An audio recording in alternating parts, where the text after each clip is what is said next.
Welcome to Big Blend Radio, where we celebrate variety and how it adds spice to quality of life.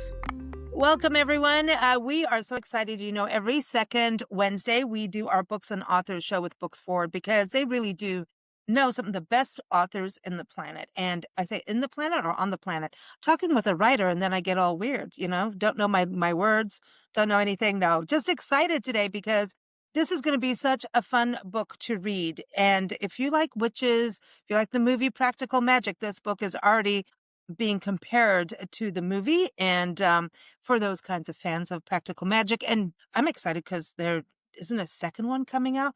But anyway, the book is Witches of Honeysuckle House, and it is coming out through Liz Parker is the author, and she is joining us today and will be out on October 1st. So welcome, Liz. How are you? Good. I'm good. Excited to be here. Can I say in the planet instead of on the planet? I mean, why not? I feel like, sure.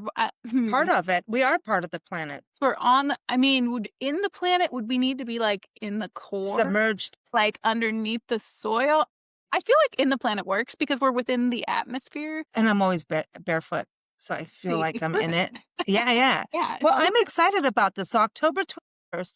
Do you get to pick your publishing date since this has got some witchy magic going on, or? I didn't get to pick it. I'm very excited about it though, because October 21st, this is one of my special interests is astrology. October 21st is a new moon in Libra. And so it's a really excellent astrology for this. But the book does take place in October. Like there's a curse that happens on October 13th. And so I was very glad when they chose an October date for the book. So it's like every 13-year curse on October 13th. And if it happens on a Friday the 13th, the world is. I guess everybody. Yeah. So this 13-year, and you chose 13 for a good number, right? Because we all know that number. Yeah, exactly. It's a world-renowned, culturally world-renowned. Yes. Like, and it has some significance in the book that I can't really go into because it would be spoilery. But so, yes, part of it, the thematic idea of the 13th. Okay. And then also fits into the broader world building of the novel. Okay, so this is interesting because it is a death that occurs every 13 years.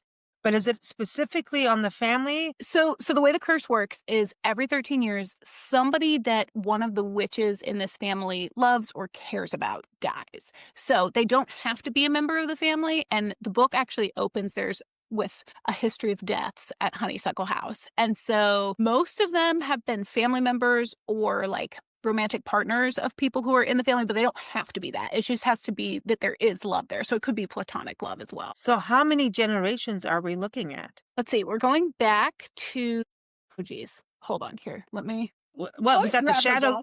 She's got a lot of plants going on. Yeah. A lot of plants are part of this. Went back to my other book in the Shadow Garden. No, so we've got 1, 2, 3, 4, 5. It goes back 6 rounds of 13 years, but in terms of generations, it goes back to our main character's great grandparents. So however many generations back that would be. Okay, 4 maybe. All right. So this is okay. So it's 2 sisters, which could be interesting as a relationship, right? So sisters have love-hate a lot of times. Did I say? Yeah. And the sisters in this book, Florence and Evie, they have shared trauma because so the book deals with a lot of generational trauma, which, curses, generational themes, metaphors, but they have some shared trauma in their past that has bound them together, but they don't agree on everything. So they're lightly estranged when the book starts because they disagree on how to break the curse.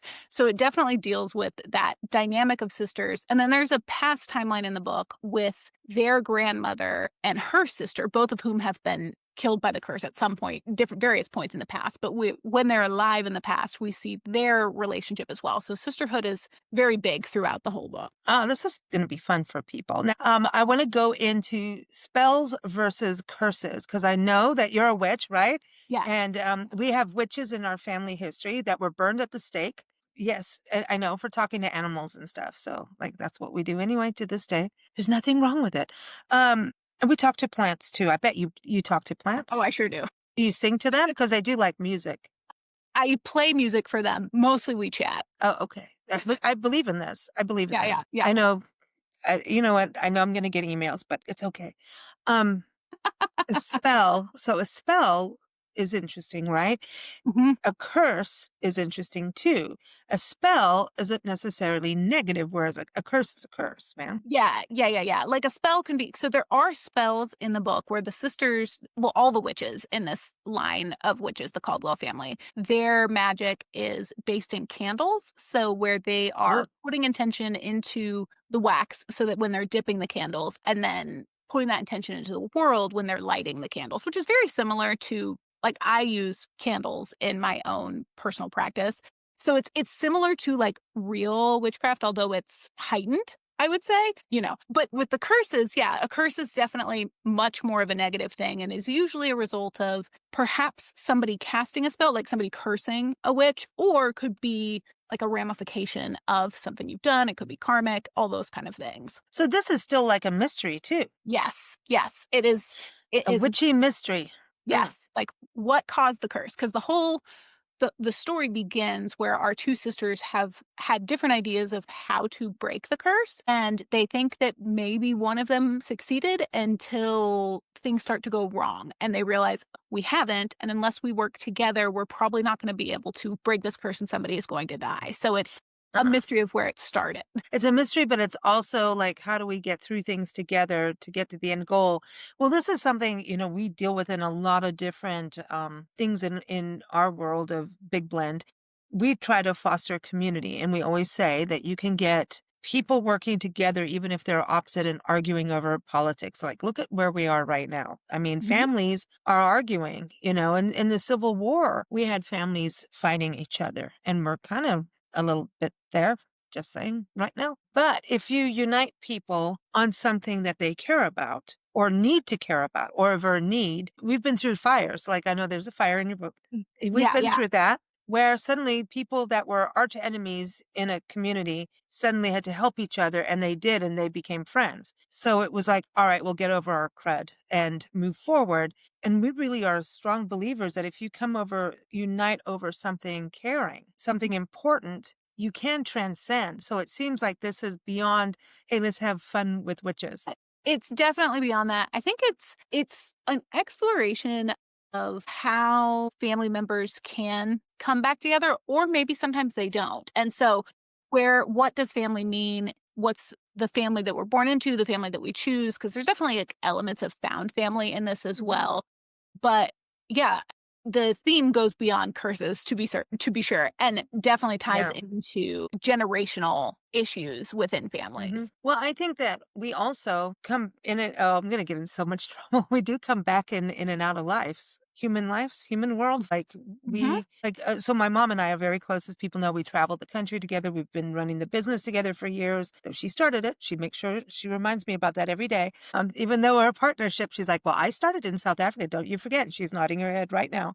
So we are very close. We're close friends. But at the same time, if you ever get in the middle of us when we're having like we don't agree with each other, like, you know, there are Mhm. fireballs that could fly.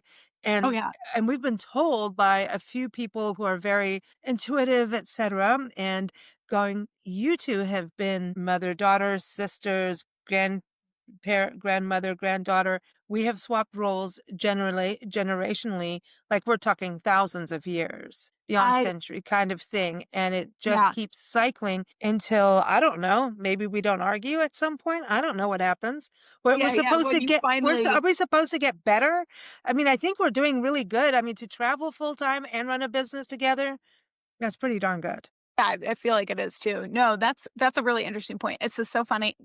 I wouldn't say that this book deals with past lives in it. It's more dealing with generational trauma Yeah, but I curses. think it does go into that kind of stuff in a Oh, way. no, I agree. Yeah. I agree. Yeah, it generates, yeah. So maybe but that anyway, I don't wanna no spoilers either. So I Sure. will always take people on a detour. But yeah, let's talk about so this is cool though, because a lot of people are dealing with that. And we just went through like the whole silent generation, Mhm. the World War II era of everybody keeping quiet, stiff upper lip. And I don't think they realized it doesn't work anymore. Like Yeah. eventually it catches up through generations. Absolutely. And it's a look at like what impact does that have? So like for example, in my family history, like my grandmother, my maternal grandmother, died in a car accident when my mother was 13, I think. And so it's like, Oh, what impact does that have on her that then has on me that could have on future generations? I don't have children, but my sister has children. And so, you know, how do things like that impact us through the generations, which is genetically even. yeah. There's Yeah, like a yeah. there's a scientific thing with DNA showing like Yes. it's like, okay, you're carrying that with you, but we can clear that Yeah. intention and all kinds of stuff, right? And So, in a lot of different ways. Yeah, for sure. yeah, or a glass of wine. I'll make dandelion wine. That's good, right? We can do Oh, that dandelion sounds wine. delicious.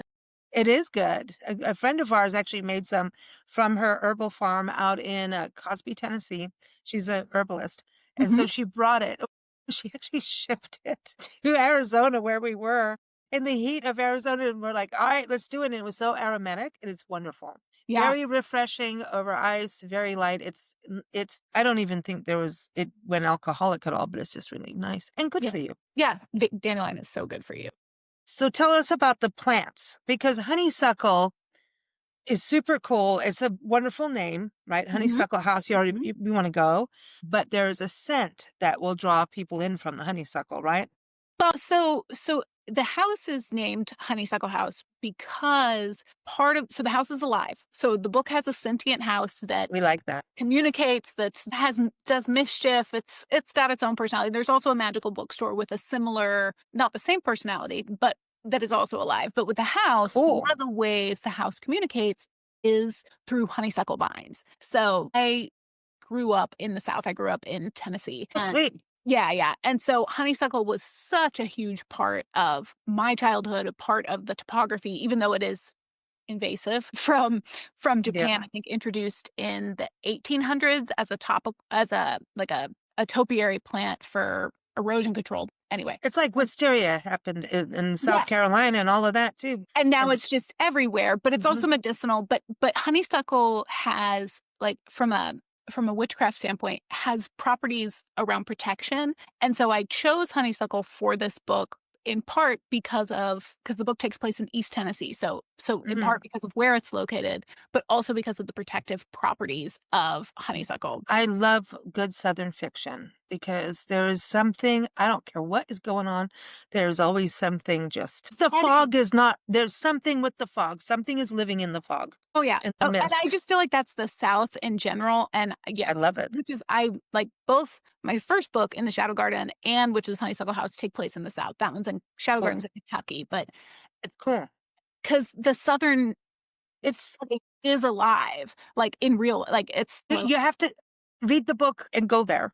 Like, that's it. Like, I think you should plan a trip to East Tennessee and stay in like a haunted, like, bed and breakfast that sounds like fun. and read your book.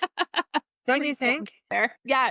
To do a bed and breakfast. We want a bed and breakfast, Yes, because Honeysuckle House in the book is a bed and breakfast. which And adds all kinds of other things because now you're yes, bringing other energies in. yes, other people. And that sounds like a good Oh, idea. this is exciting. I'm excited about this. Oh my gosh. Nancy's sitting on the other side. She's all like, I want to read it.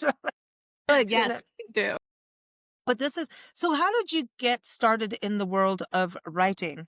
And then we could get to witchery. Yeah. So I've been interested in writing since I was a child. Like writing for me was an escape, even as early as probably like second grade, third grade. My parents divorced when I was really young, and this was pre-email for most people. And Yeah. I would send my dad letters with like stories and drawings for those Oh, stories yeah. and things like that. So it goes back a very long time. But when I started, I wrote all throughout my 20s. My first book, In the Shadow Garden, was published in 2022. And what got me into writing this type of fiction where we're dealing with setting, where we're dealing with magic in the world, as well as witches, not always with witches, but when we're dealing with that kind of magic as part of everyday life, I want to say there was a summer that I was trying to figure out like what I wanted to be writing next because I'd written in all sorts of genres. Nothing had sold yet. And I read two books that summer. One was a young adult book called Bone Gap by Laura Ruby. And then the Okay. other one was Garden Spells by Sarah Addison Allen. And both of those books have magic it's just like in the pages and it's just Hmm. part of life. And that really changed what I thought was possible with writing because, like, I've always thought magic is in the world anyway, and then I was like, "Oh, you can write stories that are that way," and that completely changed how I envision books. Do you think that it expands the reader to think of magic, like have some faith in something that you want to have faith in, but you're like told no, no, no, you know what I mean? It's like there's faith in creativity, faith in something that you can't physically see, but magic can appear. I read a book on fairies. This lady came on the show. This is when we first started the podcast. It was like almost 20 years ago. She came on the show, and I'm like, she traveled the world looking for fairies, documenting fairies, writing the history, interviewing fairy specialists. And we had gone, when we lived in South Africa, to Ruby Reeves. I think her name is Ruby. She's this artist, and she's passed away now. I mean, like a long time ago. She had a fairy garden and she did fairy art. And like, if you took a square inch, she'd have like 20 fairies in this square inch doing things in their garden. Like, this tripped me out so bad. You go in her house, everything's fairied. Everything's painted in these tiny little things. And then and I was like, you feel lighter, like you feel like more hope in the world when things are Mhm. dark, right? Mhm. And then mischief and community and I don't know, like it is this, yeah, have a And, like, little spark in life. And whimsy. why? Yes, yes, all of Mhm. it. And Mhm. so when I read this lady's book, and this was not, it was like a memoir of fairies, and she was from South Carolina. We hadn't been there yet. And I'm like, I want to go to South Carolina. And anyway, I remember reading, and I swear on my life, a fairy appeared on a page. And I'm like, you're messed up. And we did a show with psychics that were actually very mediums that are not like, 1-800 kind of things, Yeah, yeah, yeah. for real. And the one goes, oh, yeah. The other one's like, no, no, there's no fairies. And she's like, well, why would you say that? Maybe your fairies are angels and maybe her angels are fairies. And it was a very interesting conversation, but I'm adamant that I saw a fairy. Or did my brain create that? And so what? Yeah. So what, Yeah, actually? yeah, yeah. Yeah. So that's where I think books like yours with that kind of, it allows us to step into a zone. It's not even quite fantasy. It's this. Yeah, it's kind of this middle liminal space of whimsy, like, because like in which is the Honeysuckle House, like the house is alive, and I know a lot of people think and talk about their homes as if they are alive and as if they're Yes. a part of their family, and they're like the things these wolves have seen, and it's like, well, do they see? What if they do? And what does that look like? Yeah. Which Is it a male entity? Is it a female? Is it a they? Right, right. Yeah, what is the house? I believe that all like inanimate objects have a life force. I do. Yeah, yeah. I'm weird. Okay. I Well, know. I'm so going to no, get so this weird is emails from this no, now. this is so fun because in which is the Honeysuckle House, there are chapters from the house's perspective because, like, how is the house responding to all of these things that are happening, to the fact that this family that it loves keeps dying on the Oh, grounds every 13 years, that's like, sad. and yeah, it is sad. The book has a hopeful note. I like to refer to it as it feels like a warm hug after, like, a really hard day. Yeah, So, I like, feel like I need to drink rooibos tea with this. yeah. Yes, yes. Definitely a tea book. Or, if it's in the fall, you could do like or winter Tea. hot cocoa cider. That's tea with ginger. We got ginger. I don't know. That sounds But it's for it, whatever people want though, right? It's yeah, like, yeah, yeah. yeah, mulled Yeah. cider, here we go. But when you think about the house, like now if someone comes into the house that the house doesn't like, do they like when they leave, does the door slam on them? Like get you know, I mean, the house has opinions, the has house has opinions. attitude. Oh yeah. Yes, the house has attitude, the house has a lot of thoughts. And there's a scene with one of the sisters, actually, Evie. So the two sisters in the present timeline are Florence and Evie, and Florence is almost 39. Florence's birthday is actually Okay. on the 13th. So she's about to turn 30. Oh boy. Yeah, Yeah. it's a lot for her. And then her younger sister, Evie, who's 33. And there's a scene where Evie is preparing a candle for a spell, and the house is really wanting her to talk to Florence and to pull Florence in. So it's like dropping photographs and not letting her turn on the stove. It's the house has opinions, just like we I do. love this. I love this. So there's a lot of threes running around in this. The Yeah. number 3 seems to be hanging in there. So that's always interesting dynamic. And Mhm. it's the best number for composition, the number 3, Yes. always, right? So that's cool. So how did they become witches? So No spoilers, though. no spoilers for this at all. This is so much fun. Their family has been witches as long as they have been around. So the lore for their family in the story begins when their great grandmother moved to this town, this fictional town called Burdock Creek in East Tennessee. But in my headcanon, they were witches well before that. It's just the way the magic works in this book. One of the other things is that this idea that a witch's house is alive, and it comes to life because of the witches who are inside of it. And so Honeysuckle House came to life back when their great grandmother moved into it. So it's seen their generations. And so that's kind of where the lore for the book itself starts. But they come from a long line of witches. So I guess by birth for them. Yeah, it's just like a normal part of life and family. Wow. And then running a bed and breakfast, do the guests know? So the bed and breakfast is framed by Evie, the younger sister, as a haunted bed and breakfast. So the house plays along and does mischief and little tricks like you might expect if there were ghosts in the house. Yeah. The people in the town know the truth about the house and about the curse and everything. For guests who come in from out of town, it's all a story and potentially ghosts, even though it's not ghosts. This is cool. So you had to have fun putting this together. Oh yeah, so much fun. Are you going to do like a part 2 of this? Because it feels like it could go on for That's a great question. I mean, if my publisher wanted a come on now. But knowing me, I tend to write standalone. So I will say I like to have my books be in the same universe when I can do that. So there is a cameo in Witches of Honeysuckle House of a couple characters from In the Shadow Garden. So I could see, and I have an idea for a book that I want to do next. Again, if my publisher decides to purchase it, that would same universe, but different town, different people, different set of magic. Now let's talk about the power of plants. What got you all into herbalism and witchery? Is it witchery? I say it like witchcraft. It just makes everyone think you're going to have a hat on your head and run around, which that's fun to do. It is fun.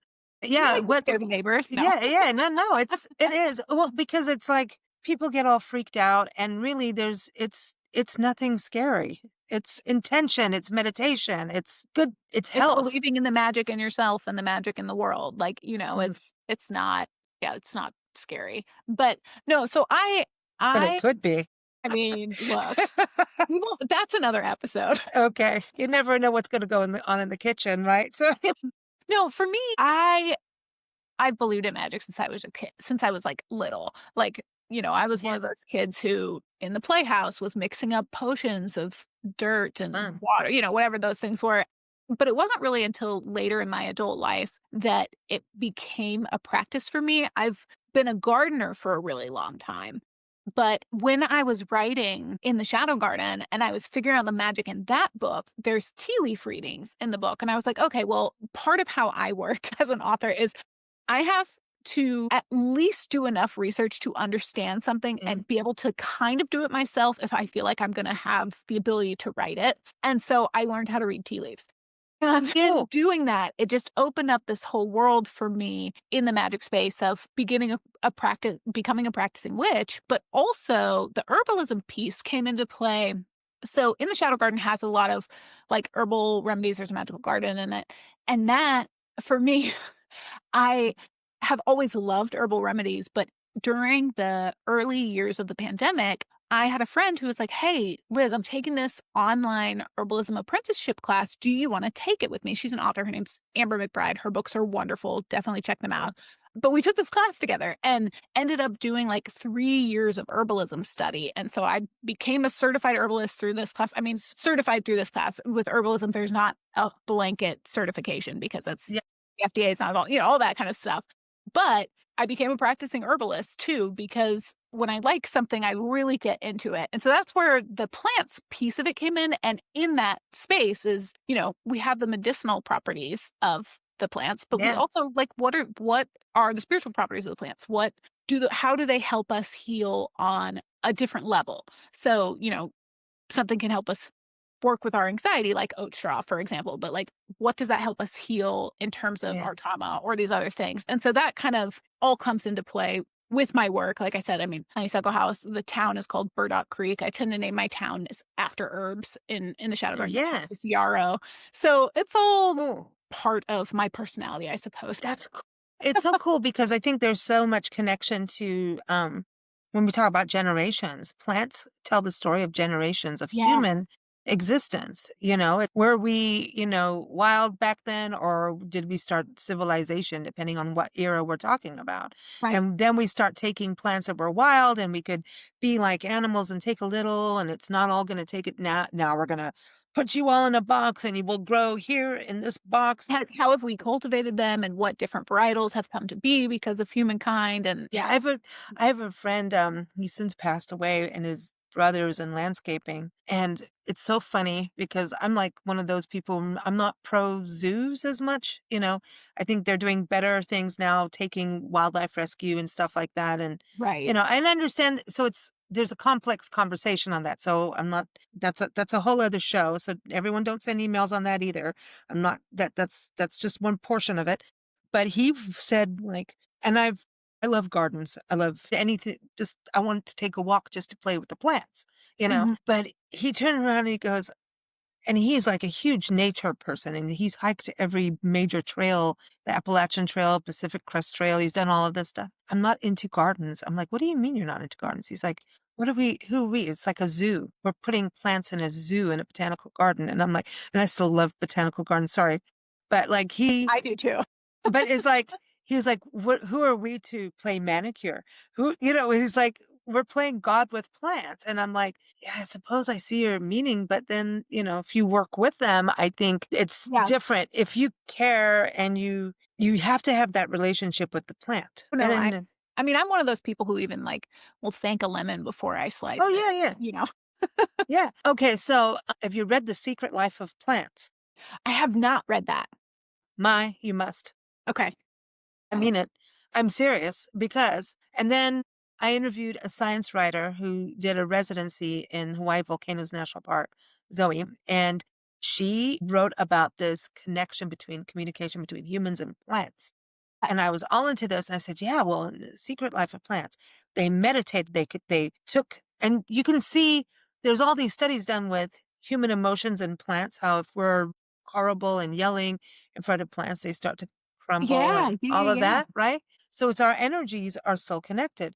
And she kind of just debunked it all. And I was like, come on, man. But in Secret Life of Plants, they took plant leaves off. The guy had it, three of them or something like that, on the side of his bed, didn't give it water, didn't give him anything, right? And meditated on them to live. And they lived so long as he meditated on them. See, like, to me, that's a valid study. Yeah, yeah, it's really interesting.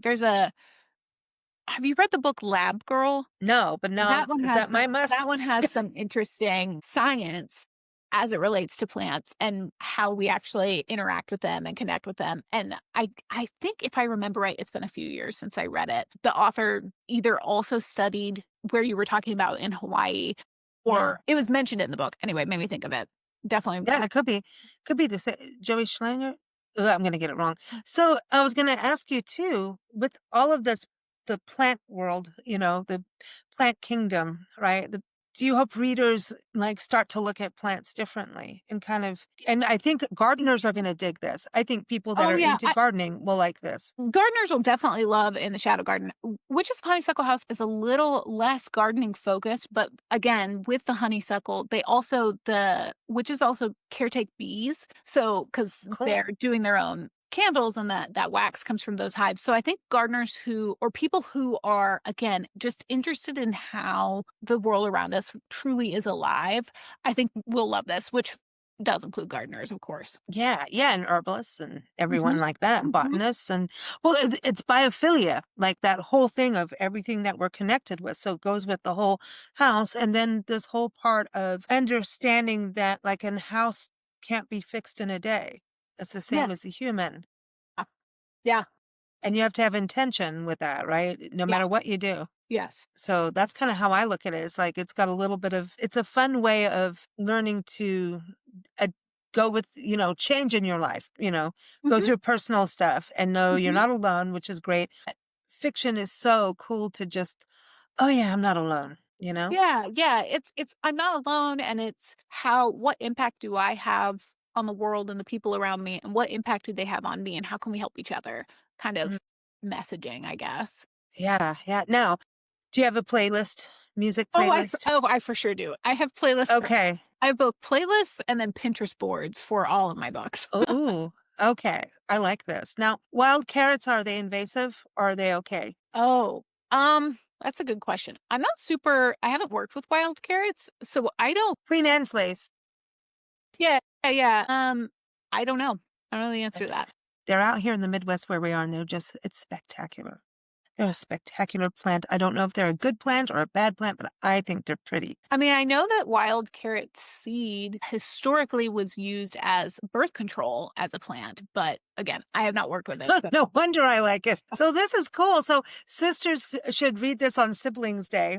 Oh my gosh. That would be cool too. So this is a great book for sisters, both sisters who like each other, but also a good book to maybe give passive aggressively to a sister that you don't get along with.